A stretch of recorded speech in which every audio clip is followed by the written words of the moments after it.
if challenge is going to be embedded into human life and suffering is unavoidable, it's kind of like the mind looks at the reality, like, okay, we're in a difficult situation. And then the mind says, oh, no, it's not supposed to be that way. It's supposed to be different. I'm supposed to have a totally different body. I'm supposed to have a different family. I'm supposed to live in a different society. That person over there, they're supposed to be different. So at least this is how my mind works. And in the same way, you probably have aspects of your gender situation that feel like this sort of pressure cooker, right? Where it's like, no matter how much you want things to change right now, they're not going to change right now. Like, that's reality. So what are you going to do? Are you going to spend your days lamenting and being angry? Is the mind just going to be on this loop? I don't like my life. I don't like my body. I don't like that person. I don't like how people are treated. You know, it's like, is that really the most intelligent way to engage with a challenging situation? Wouldn't it make more sense to find a way to engage with that challenge in a way that minimizes or neutralizes this optional category of suffering that I've been alluding to? It's like the ways that we can turn up or down the suffering based on how the mind is engaging with challenge. So that's why I think that this teaching and this awareness and developing this muscle is so important and appropriate for the trans person, because we're all dealing with aspects of our life experience that no matter how hard we try, right now in this moment, there's nothing we can do to change it. And so the way that I like to interpret the path forward or the work to be done in association with my preferences is that no matter what my situation is, no matter if it's good or if it's bad, there is a deeper layer. It's associated with my ability to accept and to be aligned with what is. So this is like just coming to terms with reality. And that's a whole other dimension of being. We start cultivating this ability to be okay regardless of circumstances. And once you've developed that skill, now all of a sudden, this category of optional suffering starts to diminish over time. And this is obviously a lifelong practice, but it makes sense, right? Throughout all these ups and downs, we would want to just have this inner sense of stability that isn't dependent on external circumstances. So on one hand, if you're in a challenging gender situation, that sucks, and I'm sorry. But at the same time, I'm also like, hey, look at this opportunity that you have to come into alignment with what is.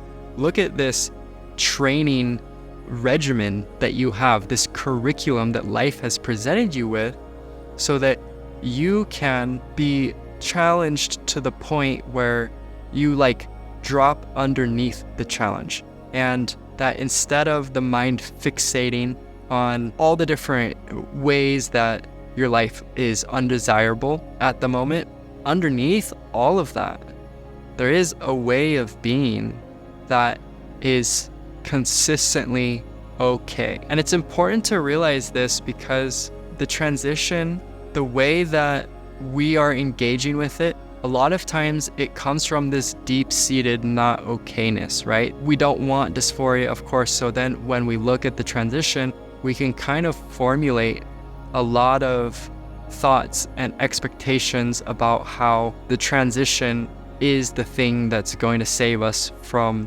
experiencing challenge and suffering. And it's almost like the transition can become an escape route.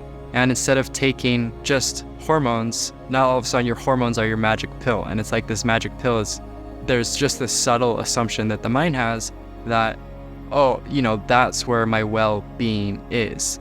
And then of course, your transition goes on, and over time you realize that, oh, geez, there's still this up and down. There's still categories of my life that suck. And so again, this is the opportunity to find a way to align with whatever that challenge is. That doesn't mean that you don't do the things that you need to do in order to change your situation, right? It doesn't mean stop pursuing a better life.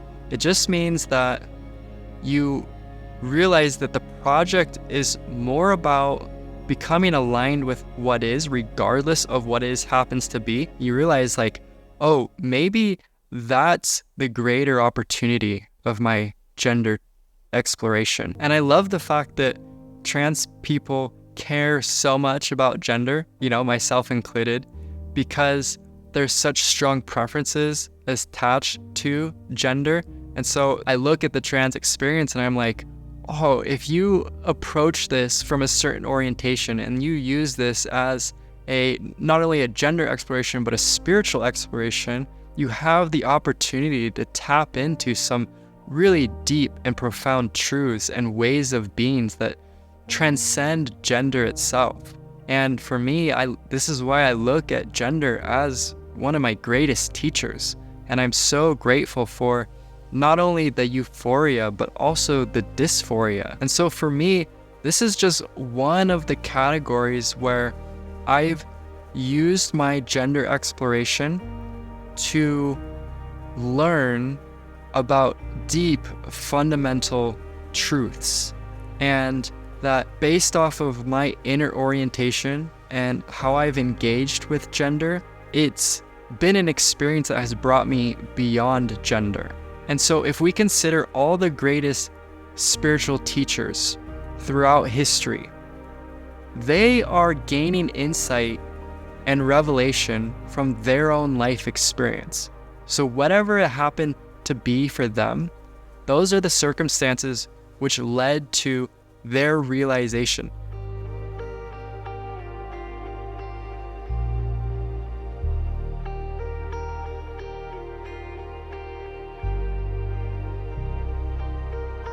And in the same way, you have your own life circumstances. Like, these are your teachings. And so instead of trying to model your life after somebody else, you can sort of turn around and tune into what is your life to live? What is life asking of you? And the teachings that are there for you to learn and the insight that is there for you to have, it evolves out of your ability to merge with and align with the reality of whatever your life circumstances happen to be. And so if you're trans and you deeply care about gender and you've got all these preferences wrapped up in the kind of life that you want to live and don't want to live, it's like, okay, there's your work, right? Like, there's the teaching, there's the opportunity. And it's not about dismissing your humanity or bypassing the reality of your life, but instead it's about learning how to be human, to honor your individuality, to say yes to life, but you do so in a way where you have this deep, fundamental sense of trust and your intuitive recognition that whatever your circumstances happen to be, that's exactly how they're supposed to be.